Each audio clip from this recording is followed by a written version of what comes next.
I stand here today to take part in this debate on the so-called rising intolerance in India. I would like to question this. Intolerance is rising, they say, in comparison to what and when? Because whenever you say something, you talk about intolerance is rising, you are expected to tell us in reference to what? When were we more tolerant than we are now? Do we have a reference point in recent history?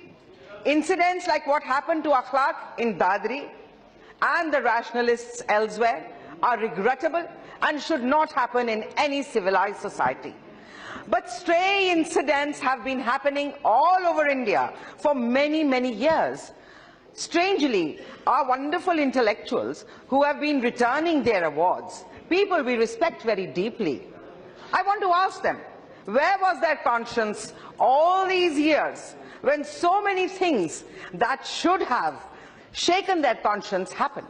How come they didn't wake up to anything then? They now feel it's an unsafe place to live. I have a few questions to ask of them. Where were they when the ethnic cleansing of Kashmiri Pandits took place? According to a report publicized by the Jammu and Kashmir police, 209 Kashmiri Pandits were killed by militants since 1989, and about 109 were slaughtered in the year 1990 only. More surprisingly, only 24 cases have been filed in 25 years, with more than 110 cases untraced. My friend from the TDP today said that you never find Indian refugees anywhere, and I'm proud to agree with him. But sadly, within our own country, we find the Hindu minority of Jammu and Kashmir refugees in their own country. But none of the intellectuals spoke up then. Maybe they were not motivated enough. Maybe it's too small a vote bank to talk about. Let's take case of the Sikhs who were massacred. Believe me, it was not a riot.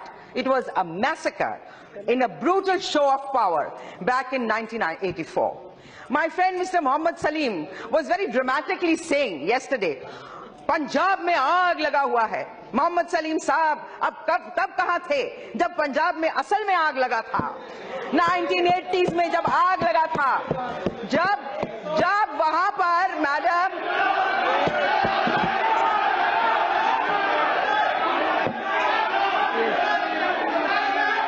बैठ जाए madam speaker, 1980s में भिंडरा वाले was created by the Congress party at the center. When things went out of hand, he went into the Golden Temple. The then Prime Minister belonging to the Congress party took the army and the tanks into the most sacred inner sanctum of the Sikhs, the Golden Temple. Not only बेजा बोलन दे बैठिए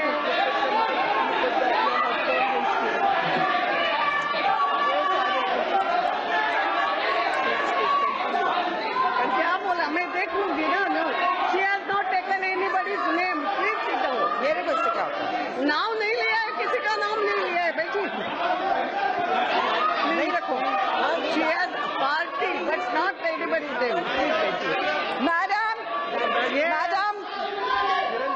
after that, after the very tragic assassination of the then Prime Minister, because it was done by the Sikh bodyguards, lot of people, lot of Sikhs, 3,000 Sikhs in New Delhi and 8,000 more in 40 cities throughout India were massacred.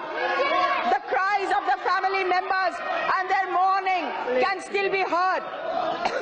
But these lives got lost in the midst of times, and they were truly intolerant times. Yet many of these very intellectuals accepted awards and positions of power by the then Congress government in the center. Did their conscience not awaken to the intolerance?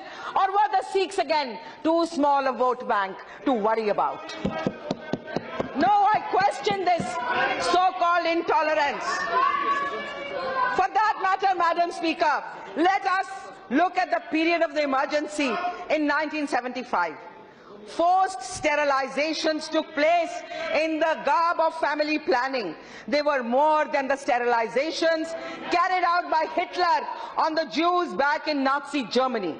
Statistics reveal that there were 11,04,426 vasectomies in India during emergency and 4.6 million tubectomies. Can this be termed as a tolerant practice of a very democratic country? And anyone who voiced a protest, whether they were opposition leaders or they were members of the press or members of civil society, intellectuals were either jailed or they were muzzled. How the press was muzzled, we all know, it's a matter of history. Then the point to understand is, how have these people suddenly emerged out of nowhere, started raising a voice against what they think is the rising tolerance in the country? We need to understand the motive behind these protests, the fabricated nature of the unrest that has taken over the country. We must stop and pause to ask why this outrage has taken place. How has the conscience of these people suddenly awakened? Nothing will go on record if these things happen. No. Salim Sahab, your friend Ms. Supriya Sule just told us you are representatives of the people here. Kindly, थोड़ी शांति से, सहनशीलता से, tolerance से हमारी बात सुनिए, थोड़ी सी tolerance दिखा दीजिए। हमने आपके बहुत तंज सुने हैं, हमने आपकी बहुत बातें सुनी हैं, क्षमा कीजिए आपको बुरा लगता है, हमारी को भी बात कहने का हक है। The thing is, madam, there is a paradigm shift in Indian politics. There is a paradigm shift in Indian politics. There is a polar shift in the social media, in the way people perceive the India of today.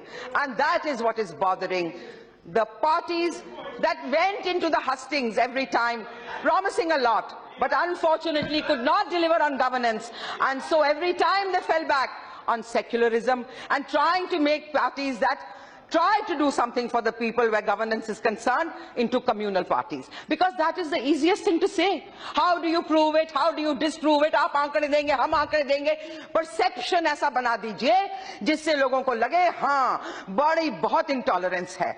Perception is a very dangerous game, madam. This is what is happening in this country. मैं आपको अपनी personal बात बताती हूँ. My husband was a censor board chief when Vajpayee ji's government was in power.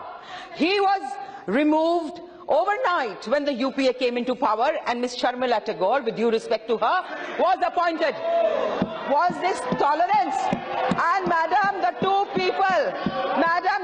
people who started this whole thing against him, even though he was the only censor board chief who passed a film like Black Friday without a single cut, were the same people who started the problem about this intolerance, the same two documentary filmmakers. We are in the film industry, we know them, we recognize them. The Indian film industry has faced great intolerance from the Congress party over the years. When Mr. V.C. Shukla's time, he wanted Kishore Kumar to sing at one of the Congress functions. Kishore Kumar refused. Mr. Kishore Kumar was banned from All India Radio. This is a matter of history. He wanted Dilip Kumar and Devanand Sahab to take part in one of their political rallies. They refused. He wanted to ban them. Devanand Sahab writes about this in his autobiography. It's a matter of history and a matter of record. Shame. Farooq Khan and Amir Khan are people I respect.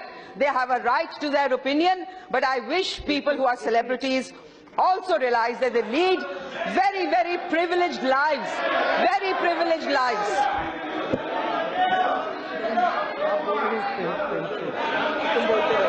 That's why I gave you the earphones. You continue.